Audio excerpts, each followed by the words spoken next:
大家好啊！今日就嚟到11月5號，就係星期三嚟嘅。就呢條片開始之前呢，就可以介紹下長橋證券啦。如果大家有興趣喺長橋證券開發個戶口嘅話咧，就可以撳下邊條 link 啦，或者咧就可以 scan 呢個 QR code 啊。就入完金之後啊，就有獎賞啊。而今個月咧，佢就係獎賞就特別多啦。我諗今個星期就完啦，所以如果大家係有興趣係開翻個戶口嘅話咧，就盡快開啦，因為咧就係咯，今個月啲獎賞都比較多，有700蚊嘅現金回贈啦，加上咧入金二獎賞啦，有呢個800蚊現金券啦，所以如果大家有興趣嘅話咧，就係咯，就加埋咧差唔多咧係有成1500啊，所以如果大家係有興趣係有1500獎賞嘅話咧，就可以 scan 呢個 QR code 啦，或者咧就大家咧就開戶入金前咧就記得入呢個優惠碼 HKSTLB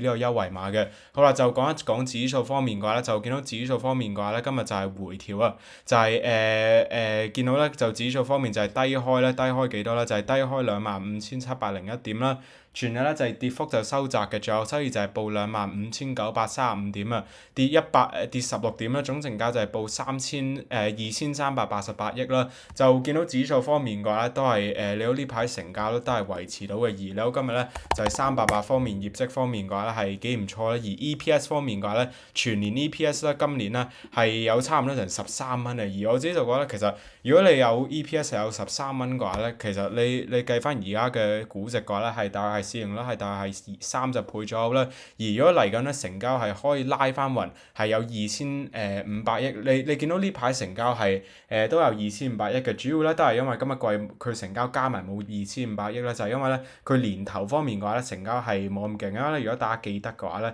今年年頭方面啦最低位成交咧每日咧係其實真係好誇張，少咗爭好遠啊！如果你比較翻嘅話咧，而家平均成交咧每個星期都有成2500億啦，而其實如果你比較翻年頭嘅話咧係得個1200億嘅，所以其實你計翻嘅 average 嘅話呢年頭係比較少咧，而如果佢嚟緊係可以繼續有呢個成交額嘅話咧，我自己就覺得嚟緊係仍然都有一個比較大嘅上升空間啊。而其實佢投資方面嘅話咧都做得比較好啦，同埋佢 IPO 方面嘅話嚟緊咧係我自己就覺得嚟緊咧都會越嚟越勁啊。如果大家有睇最近咧係 Morgan Stanley CEO 都有講過咧，其實嚟緊香港咧係有機會係會超越晒亞洲嘅，甚至咧有機會係會超越咧係紐約嗰邊嘅，即係 IPO 宗數，因為咧其實你紐約嗰邊嘅話咧，你真係你 AI 公司之前係要上嘅已經上咗啦，而你主要咧都係 AI 公司，其實你之前賺得最好就係嗰啲 SPAC 啦，嗰啲 Special Acquisition 嗰啲 merger 啦，而其實你見到最近啊，其實紐約嗰啲都冇乜，即係Nasdaq 啊嗰邊咧，其實嗰啲 AI 上市公司咧真係冇乜啊，主要咧都係嗰啲私人公司啊，其實私募市場方面嘅話咧都係比較旺嘅，而其實佢哋即係要籌錢嗰啲 AI 公司真係冇需要係上市啊，而其實佢哋真係可以透過 Series A 啊、B、C、D、E 嗰啲上市咧，即係籌錢啊。而其實你見 OpenAI 都有講過啦，其實佢哋真係上市真係唔急啊，所以就我自己就覺得美國嗰邊咧之後咧係有機會係反而咧係會落後香港嘅，特別如果香港嚟緊咧係有嗰啲生物科技公司係過嚟上市嘅話咧，即係內地最近如果大家有見到嘅話咧，其實都比較多生物科技公司上市咧，就如果大家知就知啦，其實嗰啲公司咧係呢排都炒得比較勁啦，而我自己就覺得嚟緊咧係會只會越嚟越多啊，而呢度就唔特別講啦。不過就其實你知就知啊，其實嗰啲生物公司嚟上市咧係之後啦會越嚟越多啊，而我自己就覺得如果嚟緊係越嚟越多呢樣嘢發生，即係越嚟越多呢啲生物科技公司，即係啲 B 股嚟上市，跟住加上係有更加多嘅即係 H 股過嚟上市。其實你睇翻嗰個 Morgan Stanley 嗰個 CEO 都有講啦，其實嚟緊都有機會會越嚟越多 H 股啦，同埋甚至亞洲方面啊，即係亞洲如果南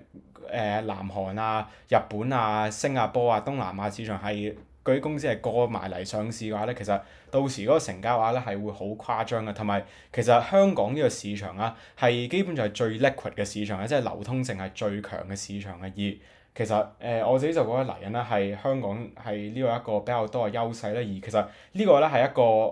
即係一個 positive 即係好多人講之前講就係惡性循環啦，其實呢樣嘢係相反啊，即係不斷係利好啊，即係一樣嘢利好就會連帶其他嘅利好咧。其實只會越嚟越多，如果越嚟越多公司係過嚟上市嘅話咧，成交額自然係會越嚟越多咧，而流通性係會越嚟越強嘅，而就會令到多啲人係想喺香港上市啊。所以就係咯，我自己就覺得咧，港交所方面嘅話嚟緊咧係都比較多嘅潛力啊，而我自己就覺得其實。嚟緊咧，佢破歷史新高機會都係比較大，而其實佢嚟緊咧係大機會啊，大機會係會跑贏指數啊，而我指數方面嘅話咧，我都係睇升嘅，不過其實大家都見到呢排都即係差得比較遠啦。其實你見到弱勢嘅股份都係繼續弱勢，呢啲美團都係比較弱勢啦。而其實我自己就覺得，如果係即係咁分化嘅話咧，都係炒翻啲個股係好多嘅。而個股好倉咧都係388啦，同埋咧都係繼續留意住啦，就係嗰啲 A 股相關嘅股份啦，即係2628啦，或者咧如果大家係淡倉方面嘅話咧，你見我呢幾日都有講淡倉啦，就淡倉方面嘅話咧，我自己就覺得咧美團咧係可以考慮做一做淡倉嘅，始終咧。佢都係受內卷影響嘅，同埋你好之前咧，佢係不斷係發嗰啲可換股債券啦，而其實你發得可換股債券咧，真係你證明間公司真係冇乜錢啊，而嚟緊咧應該佢都係負現金啊，而佢如果佢連核心業務嗰部分都係搞唔掂嘅話咧，其實間公司咧我自己就覺得真係影響都係比較大，所以就係咯，我自己就覺得都係比較分化啦，而我自己咧都係。偏小心嘅，就美股方面嘅話啦，我都係每日都係重複咧。其實我呢個圖我都攞咗好多次啦。其實我唔再攞啦，攞咗完最後一次咧。其實你基本上股價方面嘅話咧係值70蚊啦 MGM，而我自己就覺得真係MGM 你只要有耐性買落去嘅話咧，你唔望都可以嘅。所以就係咯，MGM 我自己係睇好啦，或者咧如果大家唔中意 MGM 嘅話咧，麥當勞就同樣啦，我自己係睇好嘅。你好呢排其實納指波動都比較大，而我自己就覺得其實。你作為散戶，其實散戶最重要嘅嘢唔係賺錢啊，係最緊要係安心啊。因為咧，其實你即係你心情唔掂，搞唔掂嘅話咧，其實你係好難係賺到錢啊。而麥當勞方面嘅話咧，其實你買落去，你基本上你係心冇即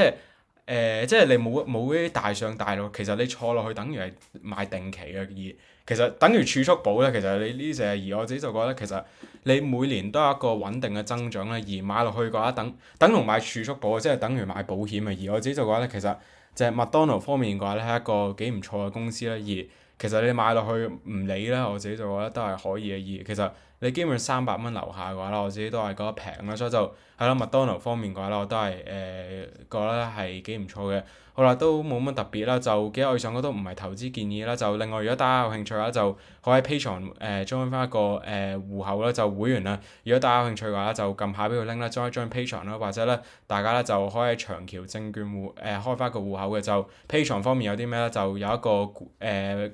討論區啦，即係咧任何短炒方面嘅話咧，就會喺 Patreon 公佈嘅，同埋咧長橋方面嘅話，啱啱都講咗啦，就有700蚊呢個現金回贈啦，同埋咧加埋咧係有呢個800蚊嘅現金券啦，所以如果大家有興趣嘅話就係咯，就可以喺長橋開翻個戶口嘅。就幾個以上嘅都唔係投資建議啦，就現只供參考。記得大家睇完消化好清楚，再任何操作啦部署啦，就投資就涉及風險，任何收益或者損失對本人無關嘅。好啦，就講參啦，拜。